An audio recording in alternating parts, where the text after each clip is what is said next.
Hi everyone, welcome back to book club. I know this one took 2 weeks, but I promise you it was worth it, and I wanted everyone to really have time to digest this book. I read it very quickly, but had a lot of unpacking to do afterwards, so I'm really happy to finally be able to talk about it with Raven Leilani, the author herself. I have so many incredible things to say about Raven. This book is so incredible. She's a writer in Brooklyn, and she actually studied at NYU under Zadie Smith, which is very cool. And her work has been published in New York Magazine, the Yale Review, many other outlets. And she actually says she's influenced by her own life experiences, by poetry, and by her love of comic books and music. So I want to give a brief synopsis of the book before I bring Raven on here to talk about it. It follows a young Black woman named Edie in her 20s who lives in New York City, and she struggles a bit.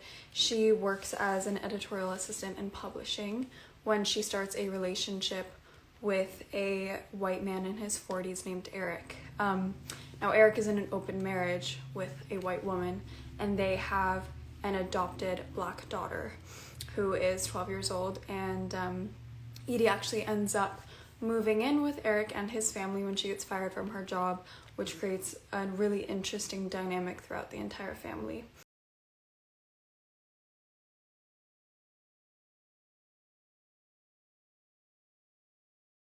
Reviewed in every major outlet, the New Yorker, NPR, New York Times, the Atlantic, New York Magazine. I could go on forever. And I've been reading all of those reviews, and they're so amazing. And it's actually been described as the next great millennial novel, which I think, explains this book very well. It comes from a millennial point of view. And I wanted to read a really good note from a review that I read that I felt like captured the essence of the book really well. It says, Raven Leilani's Luster is a portrait of a young woman trying to make sense of her life, her hunger, her anger in a tumultuous era. It is also a haunting, aching description of how hard it is to believe in your own talent and the unexpected influences that life brings us into ourselves along the way. So without further ado, I'd love to bring on Raven to talk a little bit more about the book.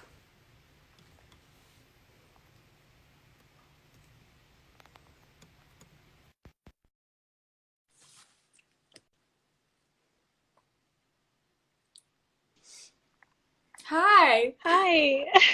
It's so That nice to was meet an you. incredible intro. Thank you so much. I had to condense it so much because everyone raves about this book. So I tried to condense it while also still getting across how incredible this book is. Thank you. This is really cool. This is cool for me. And I literally read the book in 2 days, and it's hard to find a book I think that you get into pretty much immediately. So for this book just had me hooked, and I just love the way that you created these characters. I feel the same way about books. So, I mean, that's kind of the most top tier compliment, right? So thank you. Oh, well, thank you. So like I said before, critics have called this the next great millennial novel. Was that your intention when writing the book? Well, I mean, I am a millennial, and I do Mm-hmm. think that, that term gets sort of bandied about often with disdain. Yeah. And Mm-hmm. I don't feel that way about it. I am millennial, so I think the book came out that way. The reference Right. points are, they're firmly in the 90s and the aughts. And in a way, to talk more seriously about what it means to make a millennial anything is, I Mm-hmm. think when we're talking about millennial art, we're often talking about instability, the Mm-hmm. kind of instability a lot of us kind of came up in and then entered the world as adults in, and then tried to Mm-hmm. find meaningful work to do in the midst of all of that. And so Right. that's had great bearing on this book, in terms Mm-hmm. of it being a millennial book, which I absolutely claim, and also wrote thinking a lot about the millennial projects that have come before me that I also really Right. love. Right. And I agree. I think the word millennial gets thrown about sometimes in a negative way. So to be Right. praised as a millennial, I think is a really cool and unique thing. It also Thank you. shows, you know, like that it's a whole generation of people whose stories I don't think get told often at a deeper level. So to be able to capture that is a Yes. really incredible thing to do. And how long did it take you to write this book? So it took me about a year. Hmm. I was Oh living wow. in DC previously, like before I came back to New York. I'm from New York, but I moved away Hmm. for work, and I just wanted to make a real go of it, and I had been like trying to work on a project for about maybe yeah, 7 years. Hmm. And then I got to a point where I was like, okay, I'm gonna go back to my city and see if I can, get Hmm. some traction. And so I got into the NYU MFA program.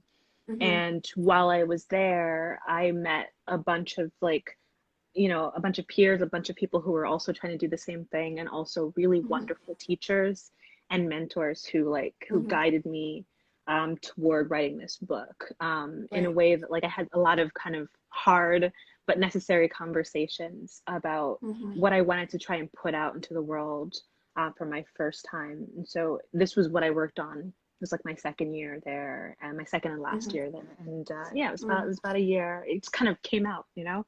Yeah. And I think oftentimes, like when I'm talking to authors, you have to face a lot of yourself when writing, especially your first book.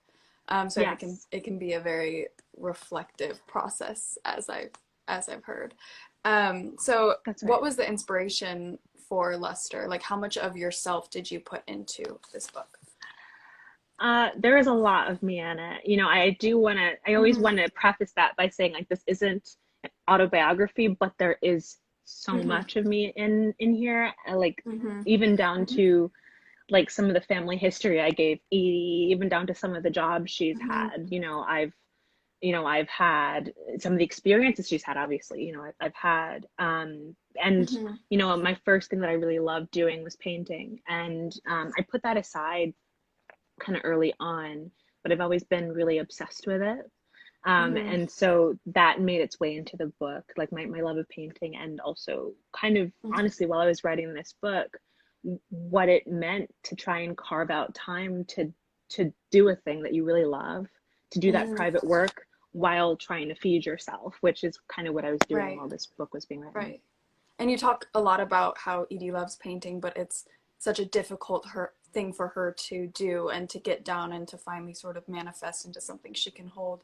That's right. Um, yeah, why was that something that you chose to focus on in the book?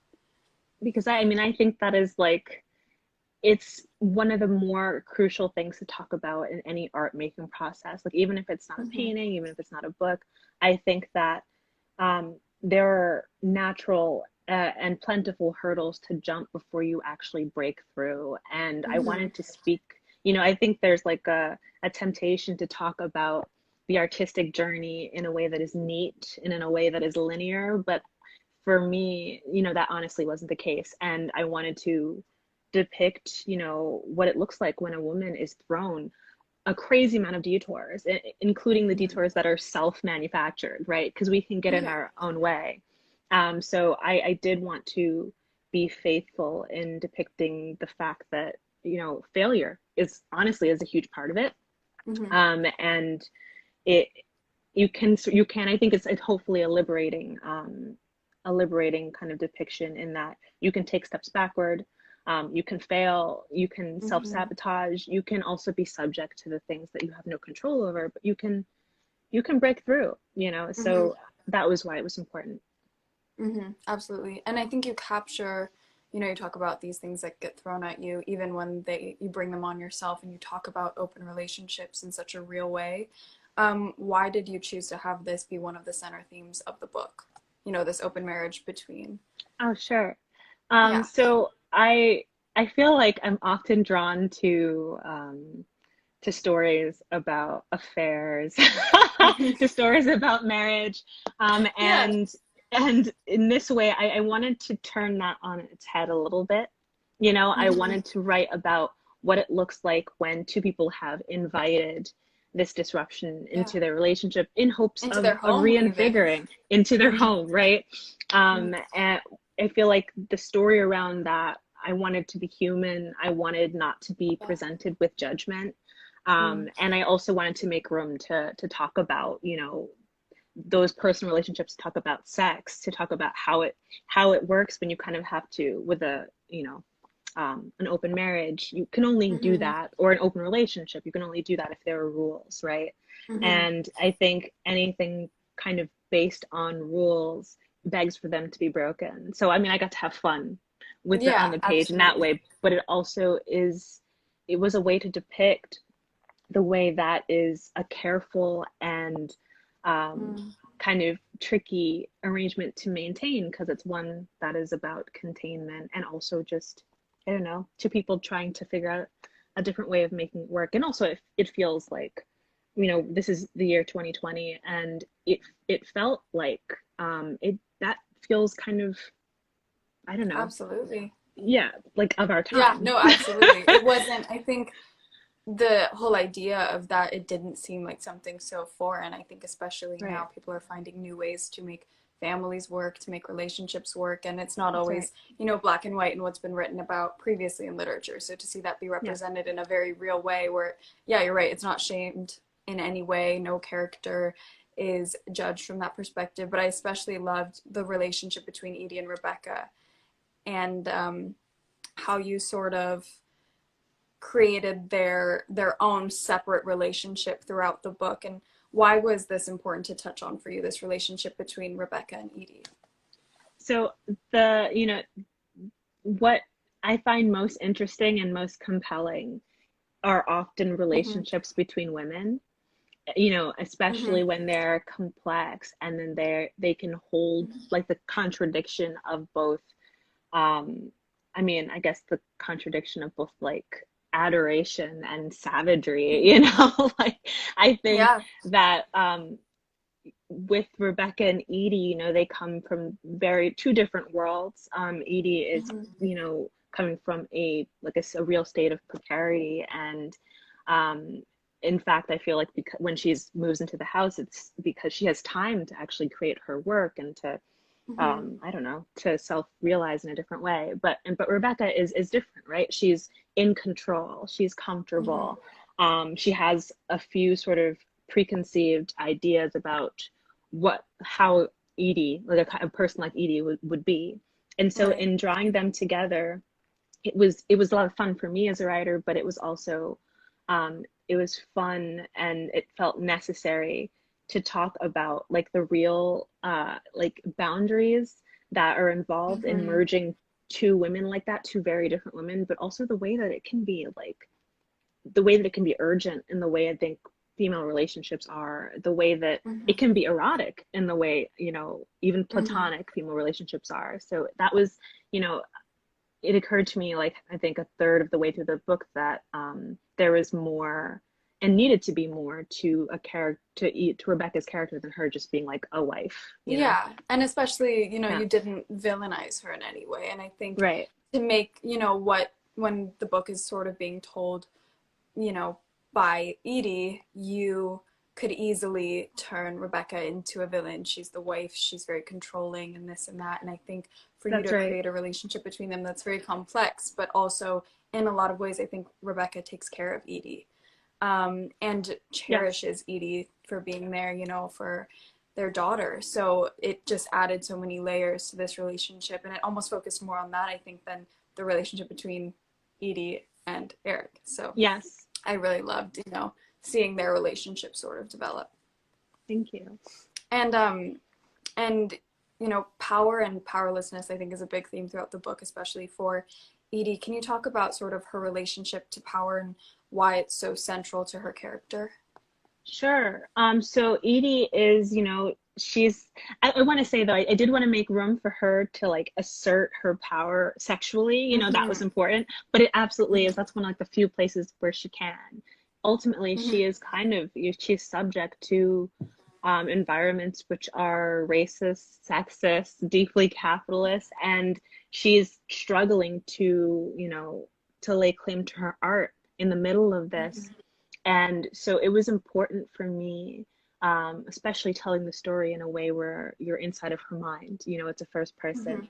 It was important to me that despite her powerlessness, which makes, kind of compels her to perform, you know, for her Mm-hmm. own survival, that we Mm-hmm. are privy to the inside of her mind, and how she really feels, which is often like in Yeah. opposition with what she's presenting to survive. But also, you know, powerlessness, I think it manifests in the sex too, right? Which is, Mm-hmm. you know, publicly her body is subject to well, I guess subject Mm-hmm. to a kind of subjugation. And I wanted to show a woman kind of seizing control of what she wants and Mm-hmm. presenting that in a way that didn't sort of pathologize her desire. Mm-hmm. So, I mean, that there's a number of ways where I tried to talk about the way that powerlessness kind of vibrates through, you Yeah, know, absolutely. And I think it yeah, can also, that powerlessness can manifest in different ways. And again, like you said, you know, she gains power through using her sexuality and taking control of it and feeling in yeah, control of it. And I think, you know, when writing sex scenes especially, it can be tricky to sort of portray them, especially from a woman's point of view. How do you approach writing sex scenes? Because, you know, there's always tension and awkwardness and people will read into them. So what was your approach to writing these sex scenes? So I mean, I really wrote it in a way where I wanted the reader to feel that they were looking in on a private, kind of unstudied thing, which I Mm-hmm. think is, you know, like when I watch something or read something, that's like when I feel most engaged or like Mm-hmm. most excited, which is when I feel like a voyeur a little bit. Mm-hmm. Yeah. So I wanted to make room for you know, make room for the way that it is strange, the way that bodies are kind of strange and awkward and have this built-in drama, you know, like it's, Mm-hmm. you know, relative to whoever's body it is. But I wanted to be honest about that. And I think Mm-hmm. in kind of including the parts that are a little less pretty, you know, Mm-hmm. that like there's that room is made for the ways that it really is kind of deeply gorgeous, you know, like the way it is Absolutely. tender.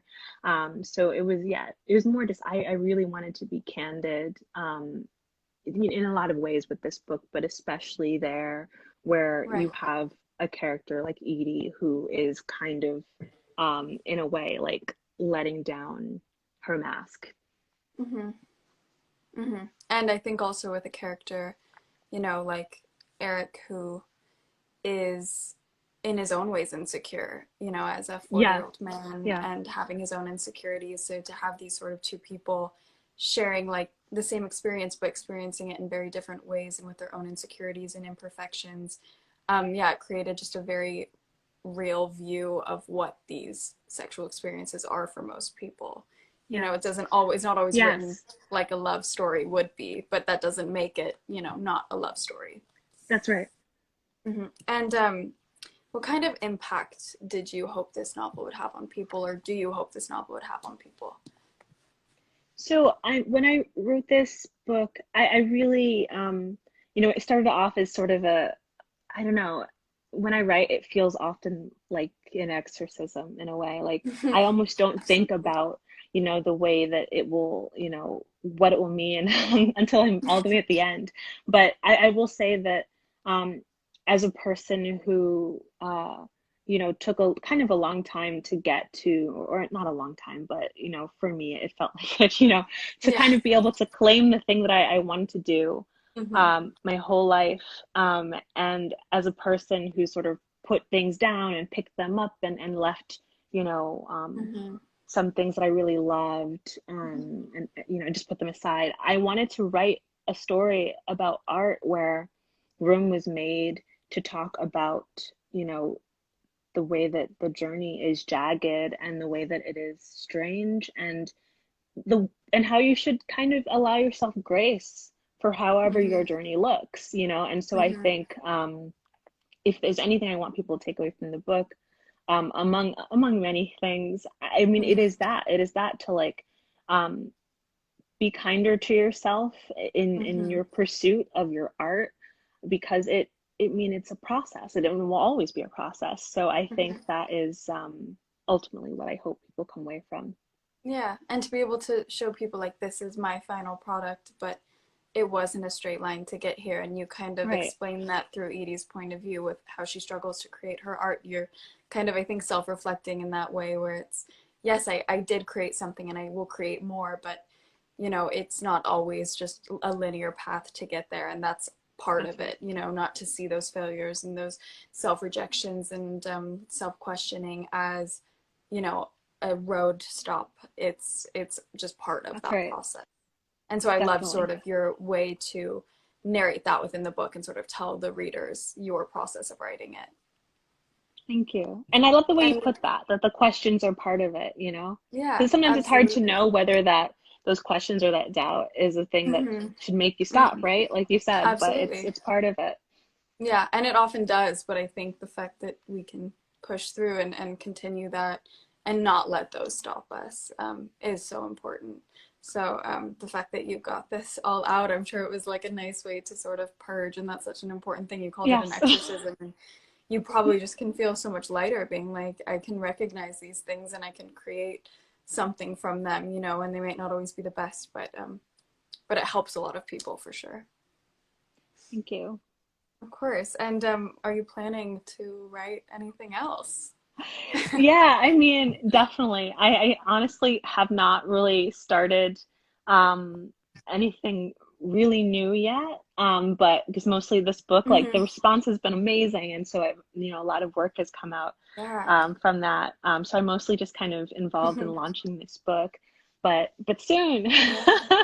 soon I'll get back Yeah. to like doing what I was put I here to know. do. Yeah, but you should, I mean, just revel in it. I know you just got Yeah. nominated for the 2020 New Novel Award, which is so exciting. So Thank congrats. you. And yeah, you should take this moment because it's incredible. And I'm thank you for coming on here. I'm like so honored that I got to talk to No, you. thank you. This was really cool. Thank you so much. Always. Well, I hope we get to talk again soon. And Yeah, congratulations on everything. And I'm excited for what else you have to share with us. thank you. Have a good one. Thank you so much for being on. Thank you. Bye. Bye. Oh, well, thank you guys so much for watching. So grateful to you, Raven, for being on here. You know, you're so successful right now, and I know everyone is just praising you. So to take the time to be on my little book club means the world to me. And it's books like this, I think, especially for young women to read, to understand your power in situations and also recognize the places where you feel powerless and not to let that stop you. And to get it all out, sometimes just getting it all out and writing it down, putting it in front of you and facing it is a really important part of healing. So thank you for writing this book, Raven, and thank you all for watching. I will see you guys very soon for another book club. Bye.